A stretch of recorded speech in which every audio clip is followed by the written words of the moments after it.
What's going on, guys? I want to cover one tip for every single support in Paladins.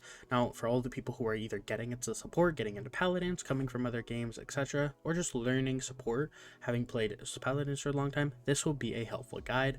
And some people in the higher ranks who just kind of want a bit of help, or are just checking out the video, maybe this will be helpful for you. Up first is Corvus. Now, the best tip I can give for Corvus is being able to constantly throw out damage while still being able to constantly use your healing. Holding M2 will constantly activate it as soon as it is ready, and then being able to also hold M1 means you are constantly dishing out damage, and being in a safe spot to be able to use your dash is going to be your best play. Being able to just hold these two abilities, or hold these two buttons, is going to dish out more damage and more healing than you ever did before by just waiting for these cooldowns to come up before doing anything, because it automatically activates both as soon as while you are holding both buttons.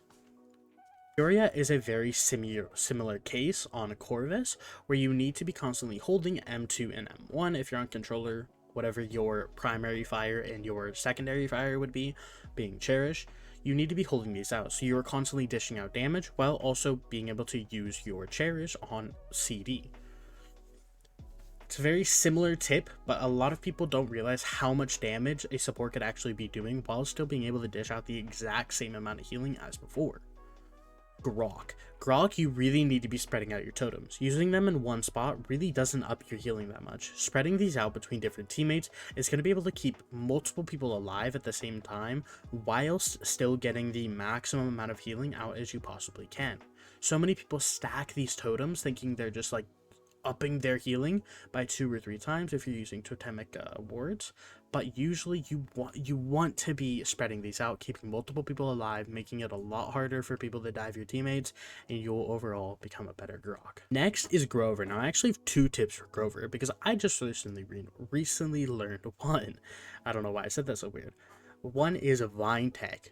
Vine Tech is a very simple thing where if you aim your vine at an obstacle and then quickly flick your camera to a different one further away, you can pull yourself to that further obstacle because it's locked in animation on trying to grab onto something, so it'll just look for the object that you're looking at and it'll pull you to it. I'll put a video up right here showing you exactly how to do it. And the next one is your ultimate. You don't need to cast your full ultimate charge. Use it to heal everybody to full or keep them sustained, and then instantly cancel it to keep some of your ult charge. No, it doesn't go down from 100 to 0. It goes down from about 55 to 0. So you're usually able to end it around 27 to 30% before you actually need to cancel it. Around 30% is when you want to cancel it, but if you need to use it all, that's perfectly okay. Just recognize the situation, and most of the time you're going to want to cancel that, so you only have to build up around 70% charge, sometimes 60 if you only need a quick full heal. Now, IO is one of the hardest supports to flank. Positioning your dog in a position where you can heal the point tank while still being able to heal other flanks on the other side of the map while still being in a position where your dog can defend you is amazing. You have one of the best getaways out of the support class, and you also have one of the best offensive supportive abilities being Luna. You want to be putting this around the point while also still positioning around it. It can heal through walls and through layers. So if you're on the second floor and you have the dog underneath you or above you, you can always have it healing below and above. I just figured that out the other day. Being in this spot makes it a lot harder for flanks to dive you and a lot safer for your team to be getting more heals. Jenos. Now I see a lot of Genoses not actually use Stellar Wind to move around.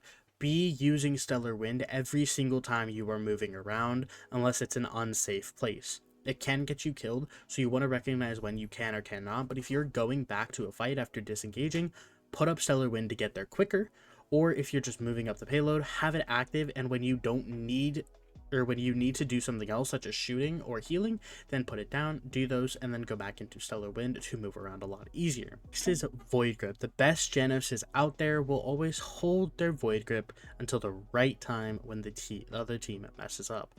If you see somebody is flanking you or just used their mobility, then you can grab them, and it's basically a confirmed kill as long as your team knows you're grabbing them. Obviously try to be using voice comms, or hopefully your team has eyes and they see you are void gripping.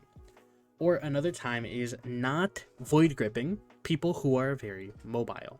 If you're actively void gripping a Koga or a Talus, you're not going to get that kill, especially if you're not using the cripple talent, then you're literally not going to get a kill. They're just going to dash out. You've just wasted void grip. You have 12 seconds off cooldown. You are practically useless for that time besides healing because you don't do that much damage, and now you're just a sitting duck. When you want to be saving void grip for those perfect moments when the other team messes up and it makes you 10 times scarier on Jenos, is a Lillith. Try to be putting your Hex on somebody before casting your Swarm. I'm pretty sure that's what it's called, whatever her kiss is. You want to be using this before casting your Swarm because a lot of her best cards or her best talent, Murderous Intent, is activated by having your Hex on somebody beforehand and then either hitting somebody or using your Swarm. There are a few cards that I can think of that when you cast a Hex somebody and then your Swarm is reduced in cost, or your Hex give them movement speed, makes people safer, etc. Use your Hex before using Swarm. If you need to, put your Swarm down, but usually cast your Hex on somebody and then put your Swarm down. And your Hex actually does a lot of damage, so make sure you're looking out for opportunities to put that down for damage. The best tip I can give for Damba is just playing absolutely safe. You need to be prioritizing your life because this is one of the hardest characters to play in the game, which is why you see this character getting picked a bit at higher ranks, but literally none at lower ranks because he's very bad in low ranks, but once you get good at him, he's a very good support. You need to be positioning very well. That's the best tip I can give for this character. Use the Slither at a very high cost. Don't be using this to get around the map. Be saving this. You need to save Slither until the exact moment you absolutely need it, and be positioning in a spot that you really don't have to use it, just as something that's backup. Position with this guy well. That's the best hype I can give. With Pip is learning geometry of the map and learning the AoE of the potion.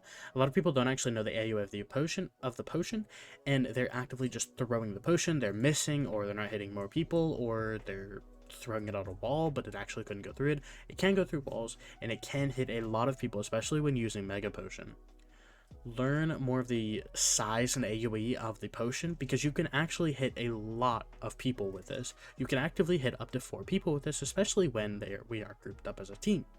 Learn the AoE of it, go into training, just spam it, learn it, memorize it, think it, sleep with it, just learn the AoE of the potion, and you are going to become a 10 times better Pip with the better healing output and damage output.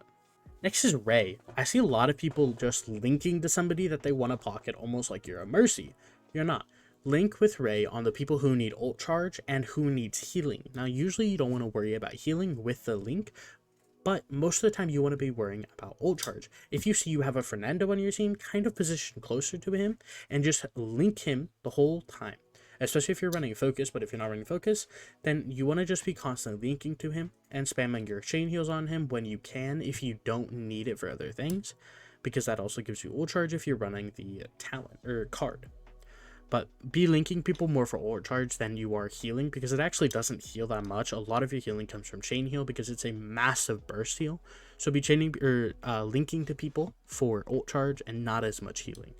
Next is Seris, and this is going to be very similar to Damba because she is a very unsafe character. You need to be using your shadow travel for when you absolutely need it. Position with this character very well because you can hit a lot of people in one AoE with your heal, but you need to be saving your shadow travel for the absolute perfect moment and not just wasting it trying to get around the map.